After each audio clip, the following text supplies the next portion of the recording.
Hi everyone, it's Yvette Blowitz from SPAITGIRL.com and welcome to the Spirit Girl Talk Show podcast. I'm super excited to be here with you today in this online space and with our very special guest, Tara Stiles. Now, Tara Stiles is the founder of Strala Yoga, best-selling author, and can I just say, all around, I am Tara Stiles' huge fan club over here from Australia, Tara Stiles. Love you to bits. Love all of your yoga, which I've been practicing for many years here in the comfort of my home. You're a best-selling author of your books, including Yoga Cures, Make Your Own Rules Diet. And it's also, you have your brand new book, which has just launched, which we'll dive into. But it's all about having a clean mind, clean body, a 28-day plan for physical, mental, and spiritual self-care. Tara Stiles, you're an incredible spiritual being. I'm honored, grateful to be here with you today. Welcome to the Spirit Girl Talk Show podcast. Oh my goodness, right back at you. It's nice to be in this space with you and have adult conversations about taking care of ourselves. And thank you for all of your time and all of your beautiful energy. Yeah, I'm so grateful. We're adding your book today to the Spirit Girl Book Club, which everyone can grab a copy from tarastiles.com. But Tara, I know a lot about you because I've followed you for what feels like decades now. But for our listeners who are tuning in globally, can you tell them a little bit about who you are and what you do and what you love? Oh my goodness. Well, I'll save you the whole story of my life because it's just like everybody else's. But, I think something that really pulled me into this world of exploring, for myself to feel better, connect with my energy and hopefully do something in the world that's useful, I guess. And I think that's a common feeling so many of us have from a young age. And maybe we get encouraged in that and maybe it goes away and maybe we find it later. But, I think, you and me, and we're all kind of trying to pull each other along in that somehow. So, I felt that pull from a young age and didn't really know where to go with it. I was doing contemporary dance and I thought that I would end up doing that with my life. And in a dance conservatory, my ballet teacher brought in yoga. And this was the first time where I had this experience that I felt, as we all do, I can use my energy and I feel good and I feel connected. And then my next thought was, why don't all my friends do this? What's going on? Why doesn't anybody talk about this? This seems like, this taboo subject almost. And I just craved more for myself. And I knew at that moment this would be a lifelong journey for me. I kind of ended up learning more and sharing along the way out of necessity. My friends, I wanted to help them feel better. And, I was seeing not very many examples of sharing yoga in a way that connected with a lot of people that I knew. So a lot of the folks that I was meeting felt intimidated or not included, or their own insecurities were keeping them away from exploring these deeper parts of themselves. Or maybe it was just for church on Sundays and, then you shut it off when you go home for the rest of the week. So, I thought, oh my gosh, there's this whole universe inside. And the more I learn about it and experience it, the more I just, I couldn't help but sharing. So I've just been really lucky to be able to share in all the different kinds of ways that I get to, whether it's through books or through Strala or through, talking to you, basically anybody that I can chat with. I'm happy to talk about this stuff because, if it's helped me so much, how can you not share that? Just like anything that somebody really loves and has benefited from. So, we were at a local farm earlier and saw a woman from a distance and she said, oh, you guys have a lot of energy. What's your secret? And I said, we do yoga. It feels good. You should, take a big inhale. And, she's 20 feet away, but we're just doing a mini yoga class. And, I think that's really what we all are craving, that kind of feeling better and helping other people feel better along the way. So I just feel grateful to be able to do this with most of my time. Yeah, it's incredible. And you are one of the pioneers really for bringing yoga to a global stage where we could kind of like, for me, just go with that flow. You took all of these, sometimes you took all of those Sanskrit complicated words that I couldn't say out of it. And I felt like it was about moving, you know, with body mind connection and with ease and flow. And I could actually, for the first time, really get it. Really get yoga. Yeah, and it made me feel really good. Whereas prior, when I had gone to yoga at, say, some yoga studios, I didn't understand the word that the teacher was saying.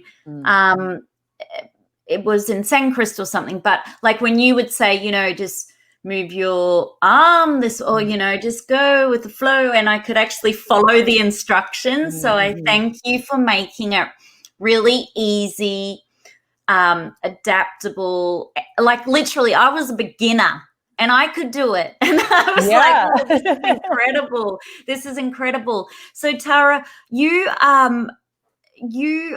are now the founder of Strala Yoga. When you look over your journey, what is it you love most about Strala Yoga now? And for someone tuning in and they're thinking, what does Strala Yoga actually mean?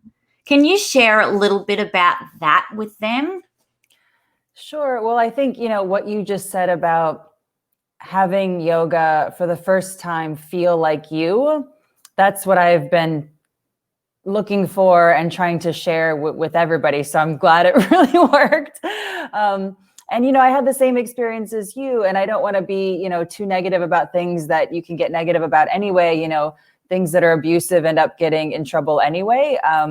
But a lot of times when there's dogma and there's, you know, rigidity and there's tension and there's something as powerful as yoga, if you have a system or a teacher that's going to abuse that in any tiny way, you're kind of set for trouble.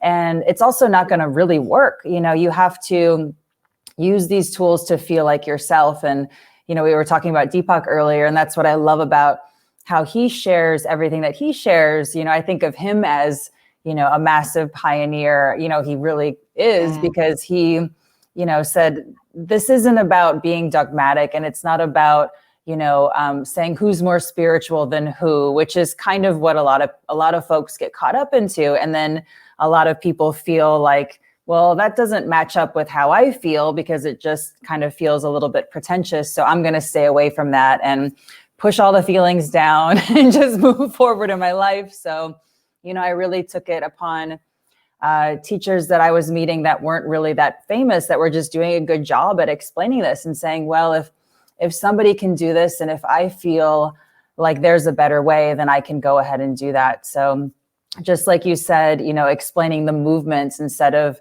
announcing the position in Sanskrit and saying, everybody now come into this position, and I'm going to display my knowledge of yoga instead of actually show you how to do it. You know, to me, you can study the history of yoga, you know, and maybe, you know, learn about it from that perspective, but that's not doing yoga. That's studying the history of something, which is totally fine. But when it comes to doing yoga, you should be able to get down on the ground and connect. You know, if you're breathing, you can have this experience. And, you know, it was just heartbreaking for me to see so many people come out of yoga studios and feel like they're not good enough. They're so confused, or the teacher's so powerful and they're so weak. And, you know, all of these things that we see replicated in life all over the place. And here's something so special that can actually help. And I saw it doing a lot of harm. So I just said, okay, everybody's doing that. I'm going to just go over here and start a little small space. And if anybody wants to come and practice with me, that's fine. And it turned out, you know, it was more of opening the door to people who also felt the same ways that I felt, like you, saying, well, I want to connect with my family and my history and my spirituality, but I want it to feel like me. I don't want, you know, a teacher to tell me that I'm not educated enough in the what the pose name should be, you know, which kind of defeats the purpose. So yeah, no, I love it. It's just easy to follow, easy to flow with, and it feels good. I just feel that, and also I just feel more connected because I don't have to stress out wondering, what pose is she talking about? I've got to put my leg in, you know. So it's just so beautiful and so easy to flow with. Now, you have become a mother. I have watched Daisy grow up. in a beautiful way. I've seen you actually. So when I went to Hong Kong, W Hotels, you were there. I was like, Tara Stiles at W Hotels used to travel around the world doing all of these incredible retreats, obviously before this COVID-19. You've had Daisy now. How have you been keeping yourself healthy and well, apart from Strala Yoga, connecting to your breath? But what are some of your other self-care rituals, Tara, that you do also, and especially during the pandemic? Oh gosh, well, I think like most people in the world that are safe and alive right now and have enough to eat and a roof over their head, I think, in the beginning of last year, we all just felt, Mike and I and looking at Daisy being like, we're going to be okay. Some things, whatever's happening out there, like we can just be inside and be grateful for this. So, for us, I feel like this is yoga in a way. It's sort of like a really long retreat.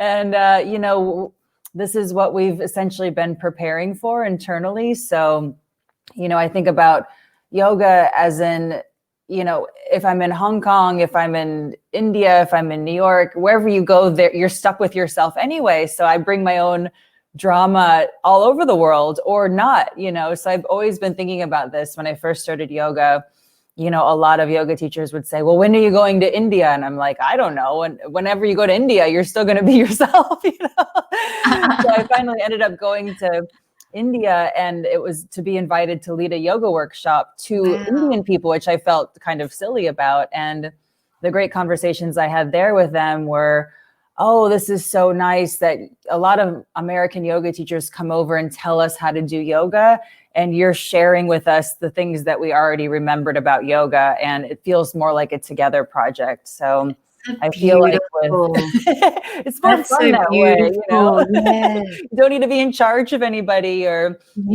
over powerful of anybody, and it doesn't work that way anyway. So, I feel like with having Daisy now and everything going on with last year and this year, it's just nice to look at each moment and really kind of hunker down a bit in these self-care practices. So, we're really lucky. Mike and I are a good team with, watching her and practicing with her and hanging out and doing fun things. And we're really simple, kind of, to the point, boring people. I think for a lot of folks like to go out and do flashy things, and that's fun. When that comes back, I'm happy to, meet you in Hong Kong and go do something fun like that. But we go to the local farm and see the animals, and we go to the farmer's market. We play in the yard.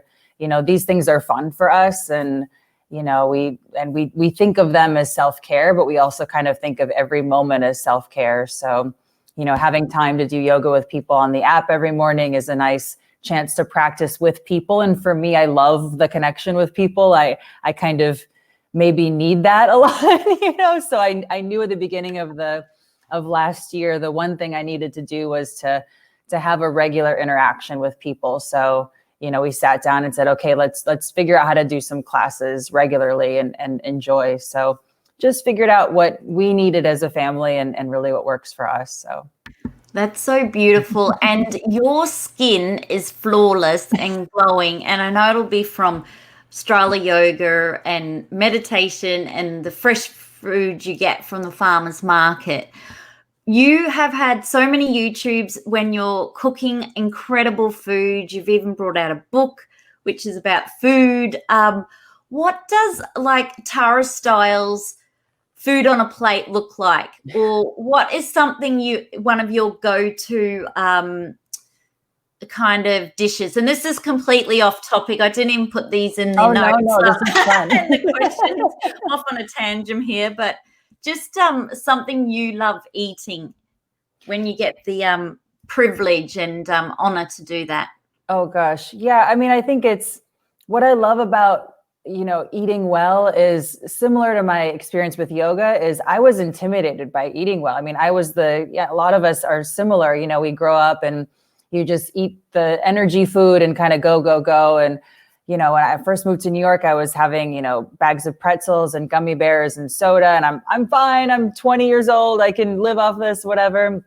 But at a certain point, I needed to learn how to cook. And, fortunately, there was pioneers at the time too. Chris Carr was just coming out with her books on not just recipes, but the whole aspect of taking care of yourself. So, I think we're a lot in common. I don't care about the diets and the fads and all these things. And of course, I want to, have energy in my body and feel good, but, I'm not going to starve myself or do something crazy just to, look a certain way. Obviously, that's not sustainable. So, meeting Chris Carr and reading her books and finding recipes that were about helping me feel better, that happened to be all of these fresh foods. I thought I can relate to this. So yeah, just making it more simple. Like, if I can't have a juicer every year of my life, they don't last forever. And then you forget to get a new one, I'll make smoothies or, just steamed vegetables. But we eat what Daisy eats now. And, we don't eat a lot of processed foods, things like that. I mean, it's really boring. We literally steam broccoli and carrots, and we have a lot of fresh bell peppers and blueberries and apples and bananas and pastas and things like that. But it's just, you open up the fridge and see what we have, and we just kind of eat that and make it work. But that is so beautiful. I love it. I love it, Tara. And your skincare routine, I know you're going to tell me it's simple, it's natural. You have the most incredible skin naturally. And I can't help, you're just glowing. Every time I see you, you're glowing. But it's that inner beauty, isn't it? I always feel like it's the food you eat from within, the thoughts. Obviously, you're moving your body also, flushing out the toxins. But skincare routines. Now, everyone will be curious. What's Tara Stiles, who is super busy with Daisy, a mum, best-selling author, founder of Strala Yoga. What does that look like? And you can say if it's basic. It's okay. It's a safe space. Well, I love talking with you because you acknowledge, and maybe the science isn't quite there to back it up, but a little bit it is with stress. But I do think the thoughts and the attitude, I notice for myself, if I let myself get stressed for something, for whatever reason, I notice my skin feels less nice to me, or I notice a little breakout or a little dryness or whatever. So I definitely personally see a connection to my mood, my thoughts, my practice, my food, and my skin.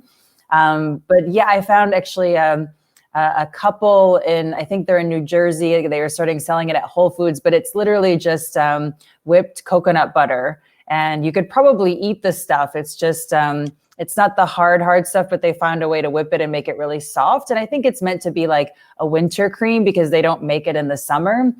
Because I think it melts in the jar, but so I'd buy a whole lot in the winter. They probably think, who's this crazy lady that orders a case of our coconut butter? But I have drier skin, so I just kind of put it all over my face, the neck, and body.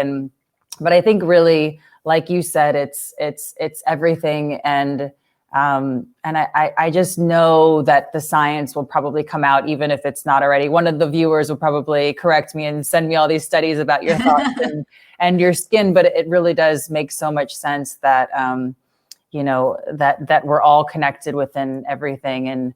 And yeah, who you are is how you are in a way. So yeah, it's a good sign. I love this whole coconut butter cream thing because I just interviewed Dr. Julie Greenberg from the Center of Dermatology, but she's a naturopathic dermatologist, and she says if you can eat it, it's great for your skin. Yes. That's her number one tip for skincare. Great. If you can eat it, it's good for your skin because it'll go into your largest organ. So you write a lot, Tara. Like I love writing, I love reading. Can I say this is divine timing that your book has launched now officially? Congratulations. This is so exciting. We're going to be able to do like a 4-week program at home with your brand new book. Can you share a little bit about your book? What inspired you to write it?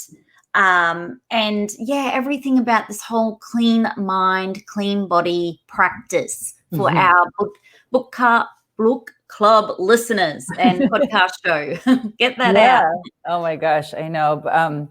Yeah, I mean, we were talking about this earlier, and I think, I took about 3 years to think about this book and figure out what this was going to be, and really what I wanted to share, and hopefully helps with something. At least one person with something. That's always the goal, but, or at least how I think about these things. But I was living in New York for so long and seeing the wellness industry just explode and become so fast paced.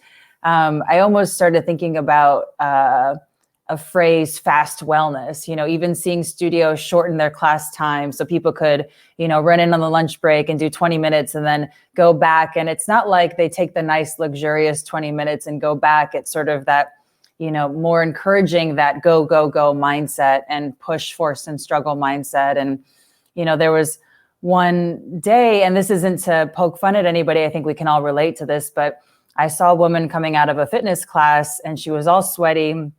And it was like, the middle of summer. And then she went into a juice shop and grabbed one of those takeout juices and was drinking it over a garbage can because she had to go somewhere else, and then threw it away and ran across the street, probably to her, a very busy, high-powered meeting. And I just thought, something is going on. Wellness is wonderful, but we're missing the point, really. And maybe we have to go through that in order to find balance. But that looks a bit fast paced and kind of defeats the purpose of slowing down, because wellness generally is about slowing down. Yes. Not like fast, quick, cram that and do this, go like, I see that too. I see that even here in Australia. And in general, cram it in quick, boom, but you're just so stressed out. I've tried it. It stresses me out even more. And I started just talking about this with people in the wellness industry, and very few people, everybody looked at me like I was a little bit out there. Like, what are you talking about? This is good. This is good for business. This is good for the industry. This is good for yoga pants sales. And I'm like, yes, but we're not getting better, collectively. And kind of this outsourcing our problems. It's sort of, we all found out about wellness, in our collective modern world, all these ancient things. We're like, oh, we're rediscovering them. And then they become popular. And, sort of the problem with the Western medicine is, it can only fix or intervene, right? It's like, if you need to have the surgery, if you need to have the medication, it can really help. And then the Eastern medicine is supposed to be about more slow, more coming into balance, more figuring out the whole self and, approaching you instead of your problem. But, I really started observing people just going to yoga class and being like, fix me, or going to the juice place and drinking the green juice, but their skin wasn't improving because of stress, or going to a shiatsu practitioner and saying, oh, my stomach hurts, just put the needles in and I'm going to go home, kind of just, outsourcing it. Like you say about the spa, instead of feeling good at the spa, people just go and then, it's going to make me feel better. And then I'm going to go home and then I'm going to drink a bunch of alcohol and then go back to the spa the next day, or, sort of this, yes, I know you big disconnect. Yeah, I agree that, because, I've been seeing that we have to sort of, what we're living, say in the yoga studio or in the spa, we have to continue that kind of flow and feel and cultivate that in our day-to-day life, out of the spa or out of the yoga studio. But it is so fast-paced, and with modern technology now, social media, I'm seeing it's so more fast-paced. And that's why I love the book club, Tara. And that's why I really thought, wow, 2021, we're starting this new year. We have your book, Clean Mind, Clean Body. We're going to be able to just do one thing, a day, or read a few pages to learn, not overwhelm ourselves. So I can see, I feel like your book is divine timing. It's going to reconnect us to ourselves.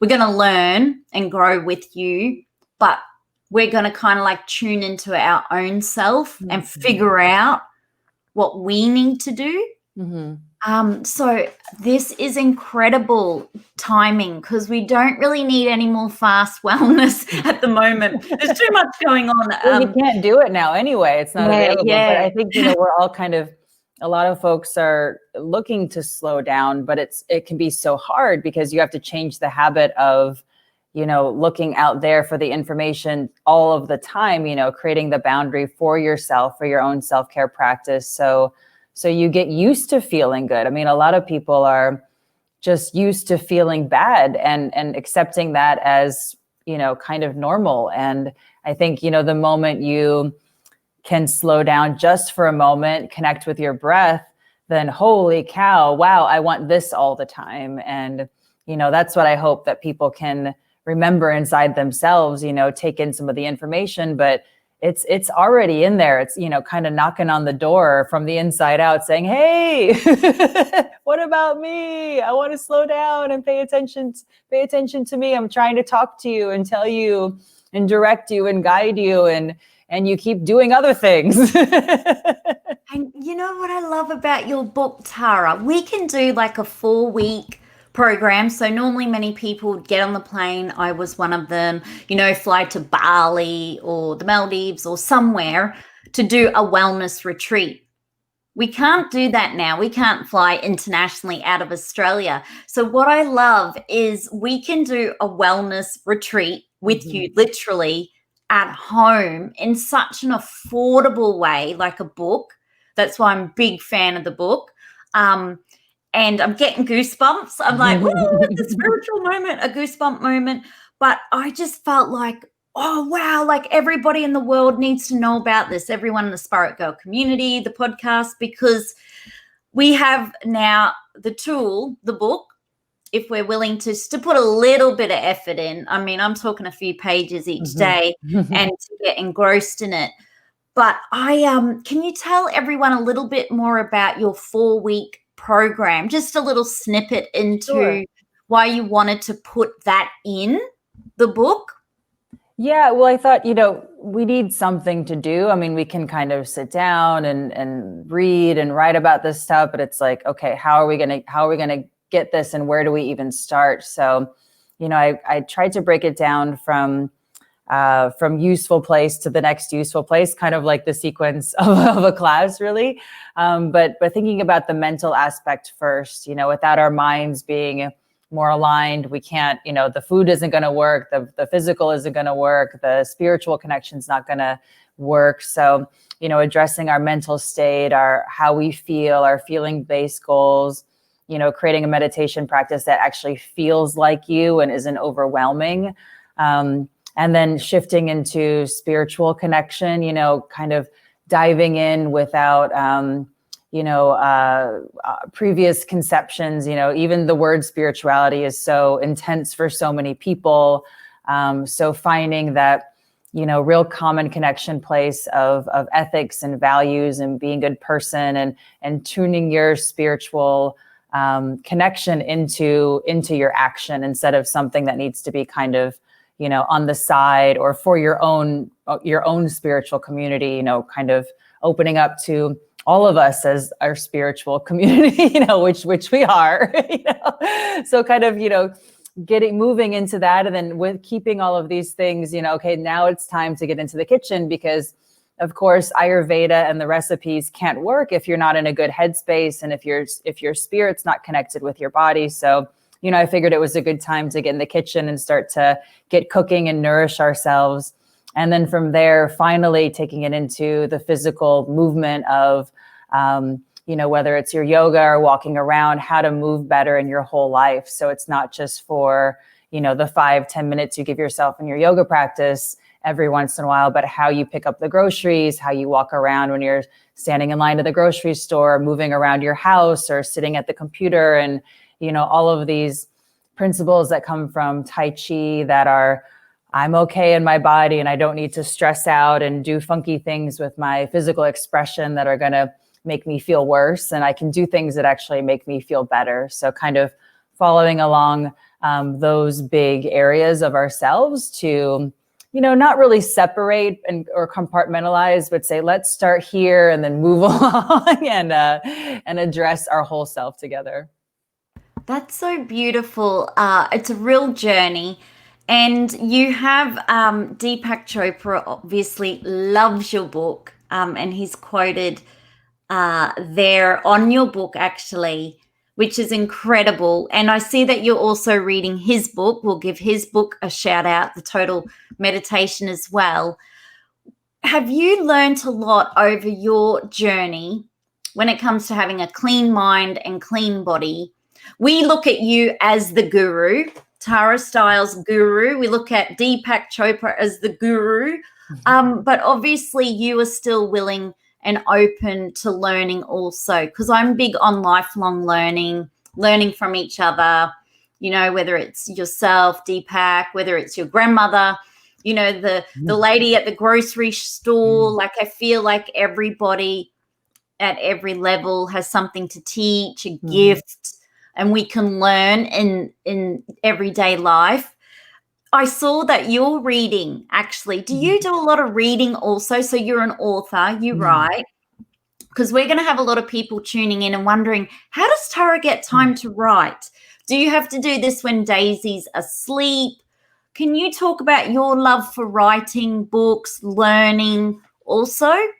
Oh, yeah. I mean, I'm just kind of looking down here. I have like a stack of just the current books that I'm currently reading over here. And yeah, I just, I think like, I love learning. I think we all love learning. And if you're not a curious reader, it just means that, you will be soon, So I think it's in us all. I don't think it's something to be intimidated by. I think it's something that, we need to talk about more and popularize more and make cool in a way, because, there's stories in those books. It's not boring. It's not about showing that you don't know enough. You should always be learning. I mean, a plant is always growing unless it's dying. So I think, one of the things that Tai Chi teaches us is you can be better at Tai Chi when you're 80 than when you're 30 and 40 and 50, because you're always improving in that. That's a lifelong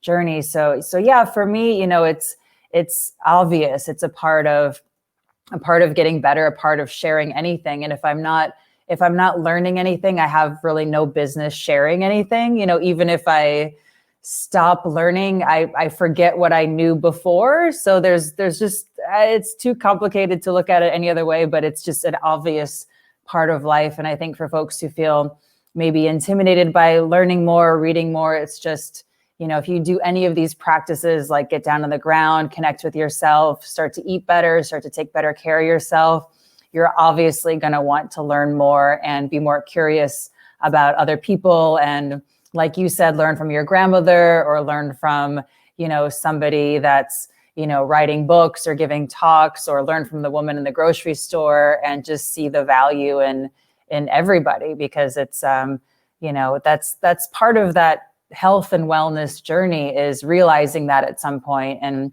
I don't think it's worth really talking people into that, but as long as you take good care of yourself, you're going to figure out this stuff. And, thank you so much for encouraging people to read, because I think especially right now in our hyper-connected, digital world, it's not happening as much as we all should be. So thank you for that. Yeah, because I feel for me, going from like an old school blogger before Facebook, which was just writing a blog once a week, super easy. People didn't care what you looked like. It had nothing to do with numbers, all of that. To now, I've discovered the greatest thing to happen for me from the global pandemic is that I got back into my love for reading. My mum used to take me to the library every Friday as a kid. She'd buy me a book every Friday and write in it, "To Yvette, love mum." Wow. And I wasn't a great reader. I think I was even a little bit dyslexia. And generally you're taught, if you're even part Aboriginal, that you're going to be disadvantaged, not learn, like you're going to have learning difficulties. So, but what I have discovered is if you just persevere Of course. and just try again, just keep it up just a little bit. But also I've noticed, Tara, now if I completely switch off all the social media at night and have a complete disconnect and then pick up a book, like my mental health is so much better. I kid you not. Like if I would just stay on, say, Instagram, you know, commenting back, looking at DMs, you know, consuming just photos and just this bombardment of content, it would just get me so anxious, and I couldn't switch off at night. I even think it made me really, like, at times very anxious. I think at times I was even feeling quite depressed because there was so much going on. So now I completely have felt so liberated to turn off that mobile phone, to put it away and go, you know what, I'm going to just spend the next 20 minutes, 30 minutes, or however natural. So it's not exactly the same amount of reading time every night or every day. I just feel into what I need. A bit like the yoga, but just feel into it, read. And then I've learned, and I feel so fulfilled, and I've learned something completely new. And I feel like my mental health is the best it's ever been. I kid you not. That's why I'm so obsessed now with, like, oh my goodness, I've got to get, like, everybody reading books again. Reading is cool. Switch off. Like, if you're feeling really anxious or depressed or overwhelmed, switch off the mobile phone, get off social media and just, like, ground down, whether that be through breath, yoga, books. So, Tara, we have seen you over the years do yoga with Deepak Chopra, with the oldest yoga, Taya Pusha Lynch, who sadly has passed away, but so many incredible people. Is that what you love about yoga as well? Is the people you're meeting, the connection, like Strala community, book club community, like the connection globally? Oh, yeah. I mean, I think everybody's amazing. Everybody is so fascinating and interesting, especially when you get to know people, you know, and having this theme of yoga that I, you know, just announced to myself that I get to connect with people through yoga. It really gives people permission to talk to me about themselves, not about, you know, the list of things that exhaust them. Like maybe they have normal conversations about their job or their, you know, their social status. None of that stuff matters with yoga. So I can have a conversation with somebody and even get to know them at a studio or at a training or at an event and have no idea that I was talking to, you know, the janitor, the plumber, or the CEO. It doesn't matter. You know, I think that's the coolest thing. And we all know in life that the janitor can become the CEO and the CEO can become the janitor. So it really doesn't matter. And, you know, I think my dream from a young age was to always connect with people in a meaningful way. So I feel like I won the life lottery on that. And, you know, connection for me is really life. And, you know, that's the traveling around, getting to meet different people with different backgrounds, different life experiences, you know, different everything for me, and sharing this desire to feel better in common has been such a powerful bond, and one that I've been able to make kind of fast friends with people from all around the world, and meaningful connections and meaningful relationships. And, you know, I just think it's a really nice way to relate to people. Even if I'm not talking about yoga, I can, you know, open the door for somebody and say, hi, you know, how's it going? And you know, for whatever reason, at this point in our world, that's still not normal. You know, we're kind of told to relate to people by who we are in society and where we fit in, and everybody stay in your category. But, you know, I never played by that rule book. I thought it was okay to walk up to somebody and say hello. And I thought it was all right if I felt a connection to connect with somebody. And, you know, I'll use my common sense. If they don't want to talk to me anymore, I can walk away. But I think it's so much more fun to treat everybody as somebody that's really important And I've just had the most lovely time connecting with people on that level. So I love that. I love that. I love that. So whether you're the Deepak Chopras of the world, whether you're the cleaner, I just love that. And my dad really and mum taught me that too, to respect all people or value them. Everyone has a gift, story. They're incredible beings. Smile to them. I think people think I'm a bit weird when I just start smiling. And it's really funny, Tara, because my little nieces, they're growing up in this modern technical world where they're learning how to judge whether they got to like someone. The first things they'll, look at how many likes they've got, how many followers they have. And they're being programmed to being on social media and going, I like her, or I like him, or I don't, I'll give them a thumbs up. And so they've grown up in a very judgmental way where they're judging. And I'm trying to break through the how to not judge, but it's not going completely that well.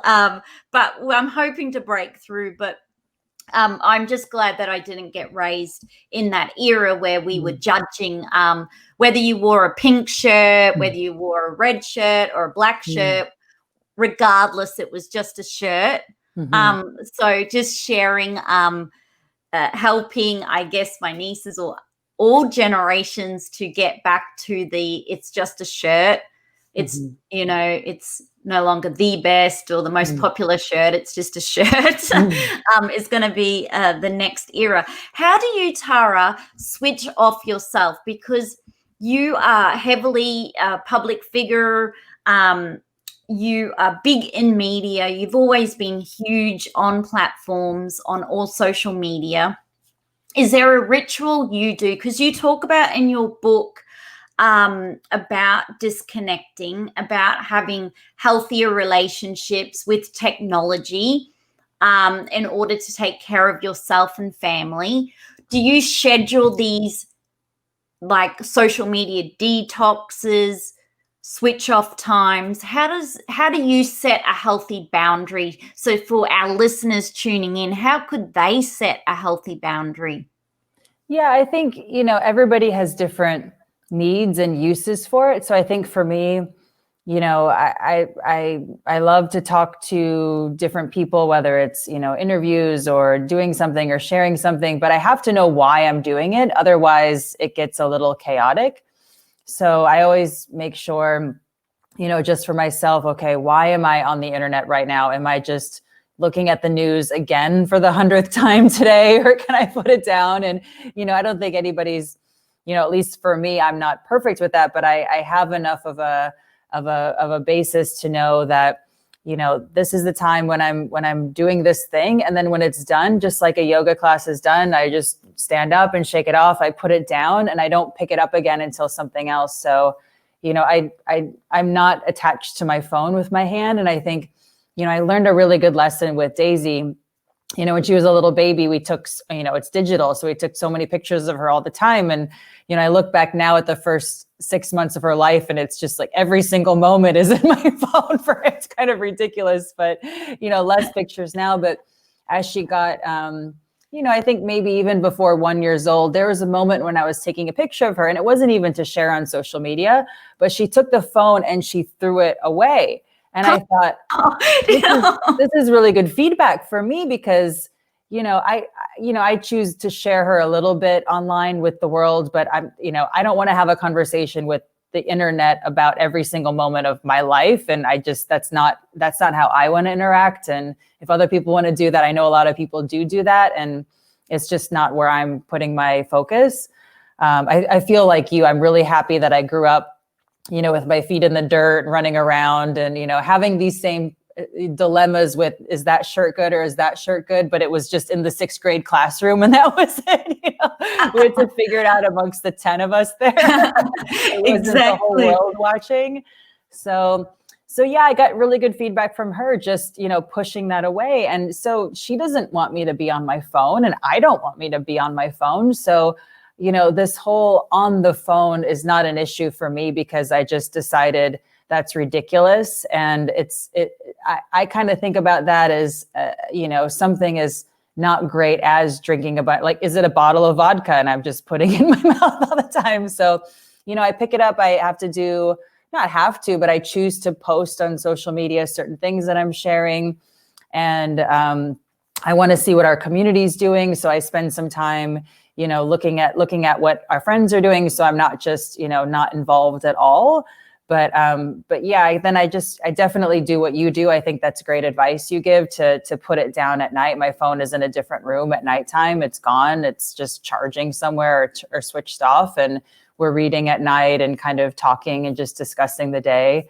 But yeah, I think just normalizing healthy boundaries, instead of just, having the phone be in your hand or whatever that kind of new posture is. It's like, you look at pictures in the media of people and you barely see anybody without something in their hand that is a phone.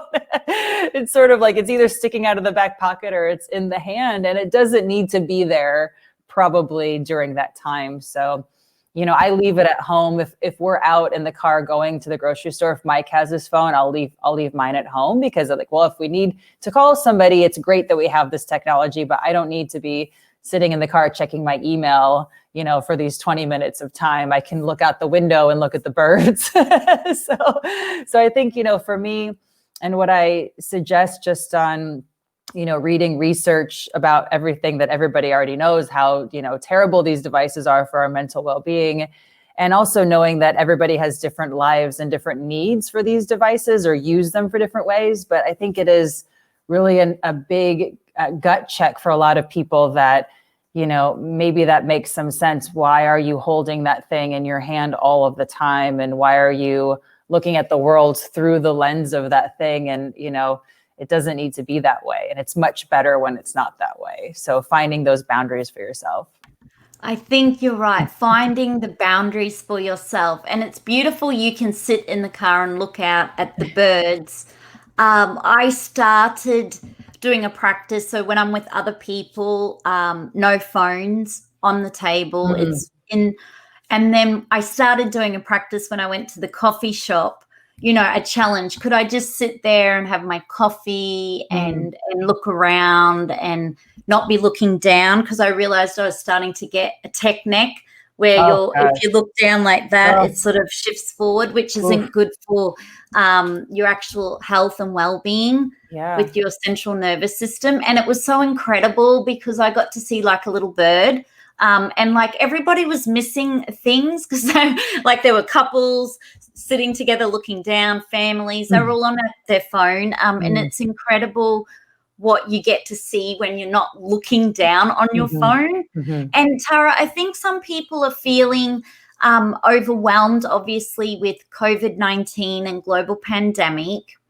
What is something like an easy breathing technique they could maybe do, or we could take them through with you just to feel like a little bit of a disconnect and just to feel a bit more connected with their body, their mind, their breath, their consciousness? If they're feeling like overwhelmed, like, oh gosh, yeah. I mean, just super normal. Yeah, I'm happy to take us all through together. Just a brief thing. Does that sound good? Yeah, that would be incredible. Okay, I'd love to take the audience through, because we have a lot of our audience are in London at the moment, and they're going through lockdown. And even here in Australia, they're in a 3-day lockdown. But as you know, I think in the US, you're still in lockdowns, aren't you? Or at various stages right across the world. We're all kind of in different stages, but I feel that there's a lot of overwhelmment about uncertainty and things. So yeah, if you could take us through an easy breath, that would be incredible. We'll join in now. Sure. Yeah, this is just a simple thing.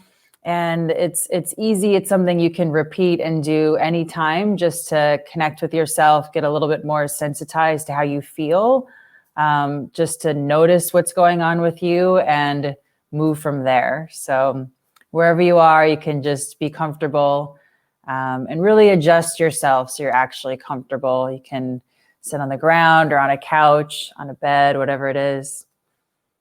And that's really important, that kind of allowing yourself to feel like you. So maybe it's a little sway side to side, or maybe easy round and round. Just like you toss a rock into a river and watch the circles come out one by one, and then watching them gradually disappear one by one, leaving a nice, somehow fresh place.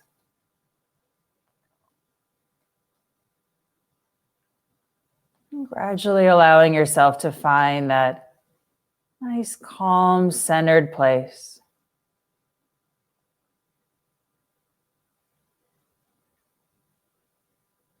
And let everything soften a bit here. So maybe a little bend in your elbows, a little relax in your shoulders, kind of a physical movability.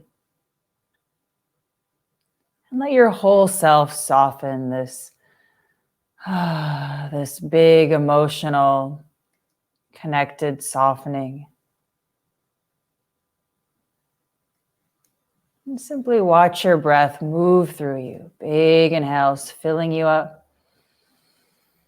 expanding in all directions like a big ball, and long exhales, softening, releasing back inward.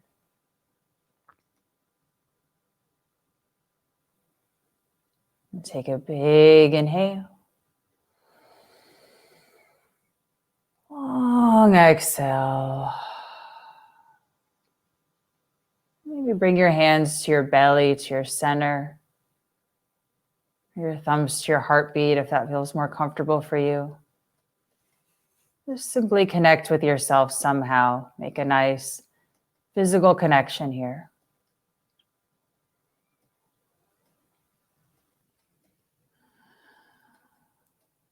And simply notice how you feel. Notice what's going on with you right now.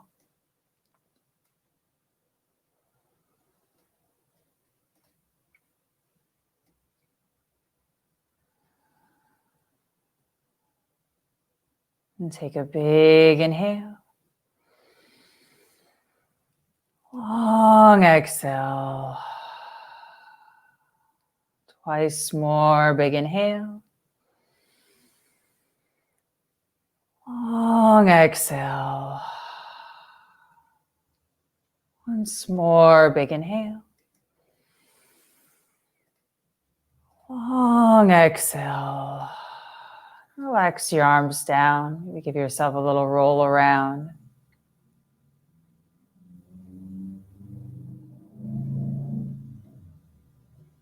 And when you're gently ready, gently open your eyes. And welcome back. Oh, that was so beautiful, Tara. Thank you so much. Oh, wow. That's gorgeous. I'm sure our podcast listeners tuning in globally feel so at peace, so good. I feel so good. Easy. You are good. Isn't it incredible? Oh, wow. Just connecting to ourselves and our breath, just disconnecting from everything. That was like that ultimate mini escape, going on a little mini holiday. Just feels so good. What an incredible way to end our podcast show, Tara, with you. You are so incredible.